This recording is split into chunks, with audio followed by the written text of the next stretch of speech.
can. But yeah, no, with power, I can't run big power. My wife's got one of those heart monitor things in there, and yeah, 27 megahertz. I can't run more than 2100 watts. She can't be within so many feet of. Anyway, yeah, I can't go.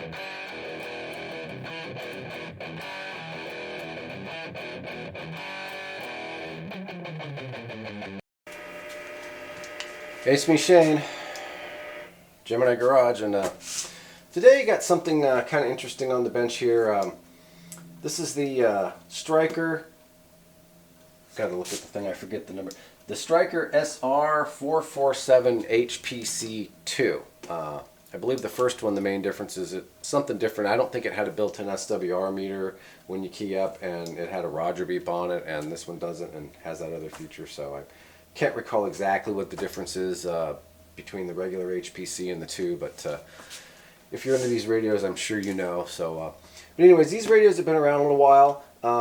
This is not my radio. It belongs to a friend of mine who, unfortunately, about 1.5 to 2 years ago, the only guy in the area that did really any kind of work on these kind of radios, unfortunately passed away. So, but before he did, my friend had purchased this radio from him, but it wasn't completely done. And so my friend had no idea what had already been done to it or not done to it, and so he gave it to me to take a look at, because, you know, while I'm no tech, I at least know enough to kind of convert radios and look in there and kind of get an idea of ballpark where some of the adjustments should be, because sometimes these things out of the box can be pretty screwy. The Strykers aren't as bad as some of the ones like the RCIs and stuff, but still some of them need a little bit of adjusting too. But anyways, as I was trying to look things up for this radio, I noticed it was a little bit harder to find stuff on this radio than maybe like on a 497 or on a 955. So I figured I'd make a video of, like I said, this one has already been converted, but the tech told the gentleman that owns this he was going to replace a couple of capacitors in there and pointed those out. And so he wanted me to replace those, make sure the conversion was complete, and just kind of give it a quickie basic tune-up, or at least the best that I could do with what I have. So that's what I'm going to do. And like I said, since I couldn't find a lot of information on there, I'm going to do a video on the I've got the process that you're supposed to use to convert this from 10 meter to a 10, 11, and 12. I'm going to present that, and then we're going to take a look inside of here and look at some of the different variable resistors in there and what they do, because like I said, it's just kind of hard to find the information online. Even some of the places that I go that have a lot of schematics and all that kind of stuff really just had very little except basic diagrams on it. So this is a surface mount mostly radio, so the variable resistors that are in there, you really got to have the right tool to play around with them, and you can't just turn them until they stop always either, because sometimes they'll keep going and you'll break them. So you really got to be careful messing around inside this radio. But like I said, sometimes you have a situation where you don't know if the radio is working or not, and you might need to look in there and get an idea of what's going on with it. So that's what we're going to do with this thing, just kind of a quick little overview and demonstration of converting it and how to tune it a little bit. So stick with me. So just a quick little rundown on the radio. At 10, 11, and 12 meters when it's converted, you got your band selector switch here. You have your power knob on the outer and your monitor knob or talkback on the inner here. You got your 4-pin microphone jack here, and then you've got your volume is your outer, or your inner, I guess, and then your squelch is the outer, and then you've got your mic gain and your RF gain, and then you've got your echo, volume, and delay controls here with your channel selector here. And then basically right here you've got your AM, FM, and PA switch. You've got your noise blanker, or your noise blanker plus your noise blanker in the off. And then you've got your high, your dim, and your this is how you control your color and your dimmer. You put this up here and that controls your color. Put this down here and that will control the brightness of your dimmer there. That's pretty much how that works there. So that's pretty much a quick rundown of the radio there. It's advertised as 55 watts out of the box. So if you really put the screws to these things, you can get probably around 100 to them. I would imagine most guys that are probably just picking them out and peaking them in tuner are probably getting 65 to 70, 75 out of them. Don't forget that the guys that do all the videos on these things, they're running them at they're running them at probably at least 14.5 volts, and a lot of times they've went in and adjusted the final voltage and stuff, so they're going to get a little bit more than if you're just kind of trying to do this at home on your meter. So, which is kind of what I'm showing you how to do. Most of what you need to know how to do on just a basic tune-up, just to kind of see if everything's where it should be or if anything's too out of whack, you can do on just a basic meter. And when I say that, like I said, if you don't have a tech and you don't know if the radio's been gotten into, or maybe you just need to adjust the dead key a little one way or another, you just something like that, that's all stuff you can kind of do on your own. And as I stated, sometimes you have no choice. So with that, we already kind of took a look at the radio here. What I'm going to do real quick is I'm going to run down the procedure that you are supposed to do to convert this thing to 10, 11, and 12 meters. And to do that, I'm going to go ahead and take the covers off. So.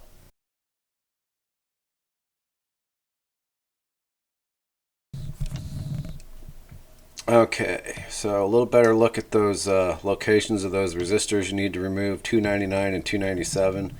If we just zoom in here, they're right in this area right here by that capacitor there.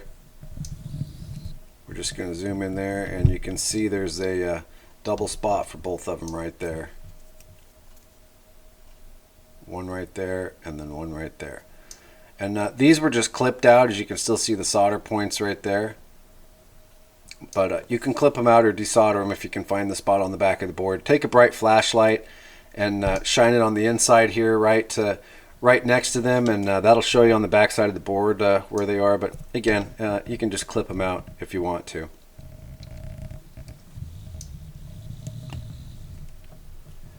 So you want to desolder or clip out resistors 297 and 299. Then after that, there's this little song and dance that you're supposed to do with the color and dimmer switch button here, and I'll read that off in a second here. Hold on. Alright, so I'm going to tell you guys a little story here. Alright, and that's the story of how to convert the Stryker SR447 HPC 2. Like I said, there's a 447 before this, and then there's another board design after this, so I don't know what's what. But this is for this one here. I'll see if I can read the board number off of here somewhere in here and put that up on the screen.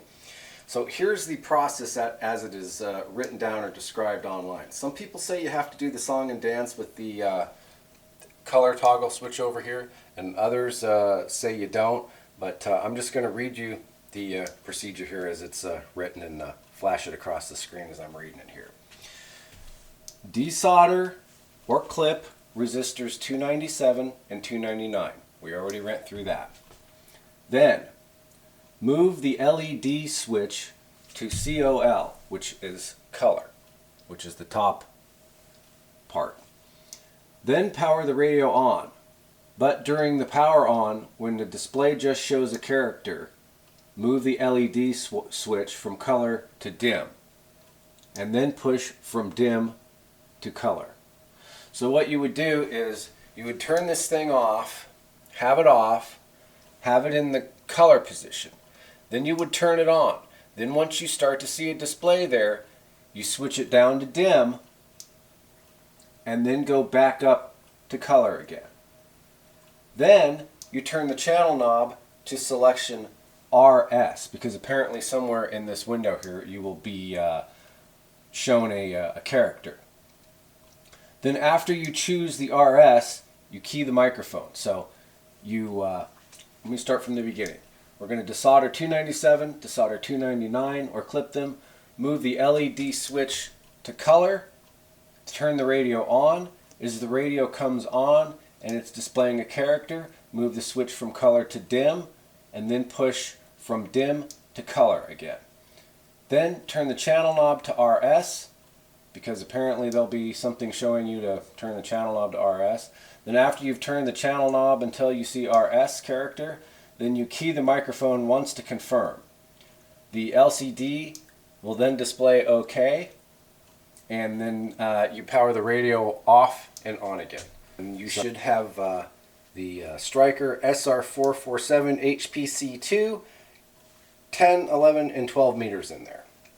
So sorry that's a bit of a mouthful, but I wanted to repeat it several times and be a little bit redundant about it, because like I said, this one has already been converted, and since I'm not actually showing you, just want to make sure you understand what the instructions are fully. So with that, that should do it for that part of the video here. Now we're going to check this thing out and show you what some of the variable resistor locations are in here. Again, that's not always easy to find online, and some of the usual places did not have a good listing for it, and I think some of their different locations and maybe different labels in the 497 too. So, but anyways, we'll get into that in a second here. So, okay, just a quick go over what some of these things are in here.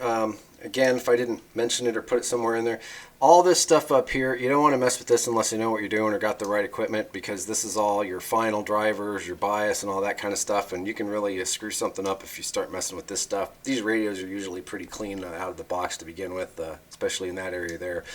So as long as you're just messing around with your basic modulation, high and low power adjustments, you can pretty much, if you kind of know what you're doing and you've got a regular meter, you can kind of figure out where you want to be or where you were with one of those. But when it comes to some of this other stuff, you really sort of want to be careful and not be messing with that unless you know what you're doing, like I said. So we'll start off over here. Right down in here, you've got your treble and your bass adjustment. And that, if we can zoom in there, this treble and this bass adjustment are for your receive on the radio, which is a really cool thing to have. A lot of the old bass stations used to have a bass treble knob, so you could kind of adjust the receive sound, which I don't know why they don't do that on more radios, but they're starting to a little bit more on some of these radios. But so that's your treble and your bass adjustment for the receive on the radio. Then over here, you've got your FN modulation right there. And then this here says DCS, and I believe this is your something combined signal. That I believe is, and I'm not positive, don't quote me, but I believe this is when you're keyed up, how hard your meter swings, the power meter part of your radio here. I believe that's what that shows there. And so from there, we will go up a little bit.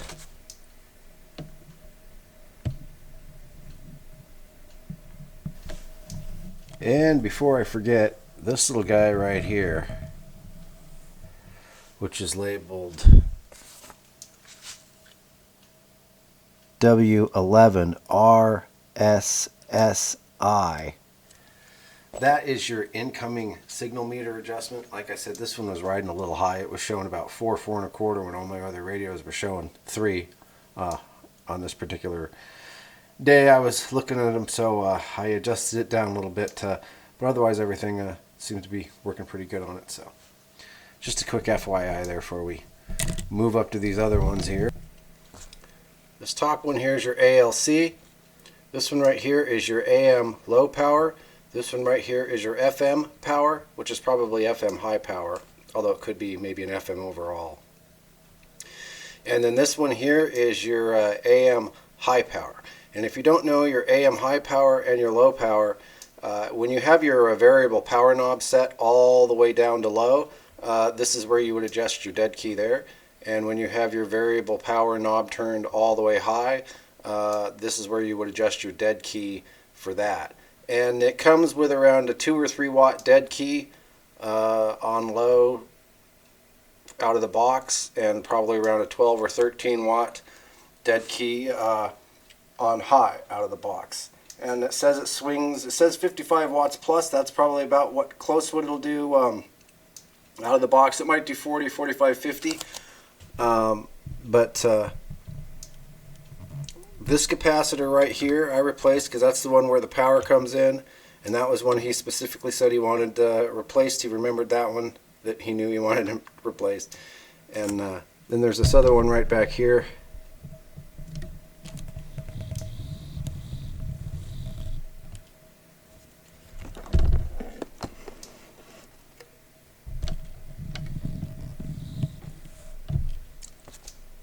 Replace that one right there, and then this one right here. And this one's the one right here by these transistors here. So this one was a 470 25 volt, and this one was a 1000 25 volt, and I replaced them both with a 2200 UF 25 volt capacitor. And doing that and not touching anything else added about another 5 or 10 watts and seemed to make it a little bit snappier, so, which is what it's supposed to do. So I don't know if there's any other capacitors that really need changed. You could probably, there's probably some of these other ones you could, but I think those are the main two there. Anyways, that's what he told me. He very specifically remembered the guy pointing those out, and those were the ones he very specifically wanted me to change. So he's quite a few years my senior, so not going to argue with him because that's what he wanted. So, but that seemed to put the radio in pretty good shape there. It sounds really good according to him, and I basically just turned the ALC up, not all the way, but most of the way. I ended up leaving the power adjustments for the high and low alone. Didn't mess with the FM. I needed to lower the. This thing was, my rest of my meters were riding at about 3 pounds, and this thing was riding at about 4. So I needed to turn down my receive. The needle was riding a little high there. I needed to adjust that. But otherwise, everything else pretty much good to go on it. So, anyways, like I said, I just kind of wanted to show you some basics there. You know, most of this stuff is kind of labeled, but it's not always easy to distinguish what it's supposed to say. And then when it's in a different radio in a different location, you kind of got to wonder. And like I said, sometimes with these radios, you know, you'll see a bit of information here and a bit of information there, but you don't really kind of get it all in one video. And unfortunately, that adds to the length of my videos, but hey, what are you going to do? So anyways, I hope that was lots of information there and kind of helped you guys out as far as how to convert this and what the basic adjustments in here are if you need to adjust it or at least maybe put it back to where it's supposed to be. So with that, I'll be right back here. Okay, well, that took a little bit of doing, but definitely well worth it. And you know, like I said, sometimes jobs get half finished for whatever reason, and or you just wind up with a radio and you're not sure what to do with it exactly. At least there's a starting point for you. Hope that helped you out some. And I'll try and maybe, if I manage to get some skip or any audio clips, I'll slip them in here real quick. I thought we had a breaker there, but I guess not. I heard somebody way out there, but I think it might have been Skip. Oh, we don't give no break to skippers, man, I tell you. Well, that's a good thing. Did you ever get that crap with the battery sorted out, or are they still dicking around with that? Well, I don't know. I think that it's going to be settled pretty soon because I called financial people and I explained the situation. Yeah, it sounds clear to me anyways. Has it got a good signal too? Yeah, say something, I wasn't paying attention. You're close, so it's gonna be, but yeah. Okay, I would imagine probably at least 6, 7. Well, you're about 9 in the red. You're close enough. Okay. Alright, I'll wait till I get down here to the main highway then. 10-4. Make sure on that since you don't have a power mic, make sure you're got your mic close to you. Don't yell into it, but. Okay, about right. But it's I've been listening to it for a couple days now, and it's a really good sounding. I mean, the receive on it's really great, and the guy that owns it was talking to him, and he said he can't wait to get it in his car because he really likes how it sounds. So with that, I hope that helped you out. Again, it's the Stryker 447 Stryker HR SR. Yeah, Stryker SR 447 HPC 2. I don't know what they're going to do when they come out with the next version of this. Probably be another mouthful. So, again, I hope that kind of helped you out, at least with this model radio. I tried to flash up the serial number of the board somewhere on there. Should be a picture in there. So hopefully that helps you out. And again, pay attention because there's at least 3 different versions of this board as of summer of 2026. So anyways, until the next video, thanks for watching. Click the like and subscribe if you think about it. Shane, Gemini Garage.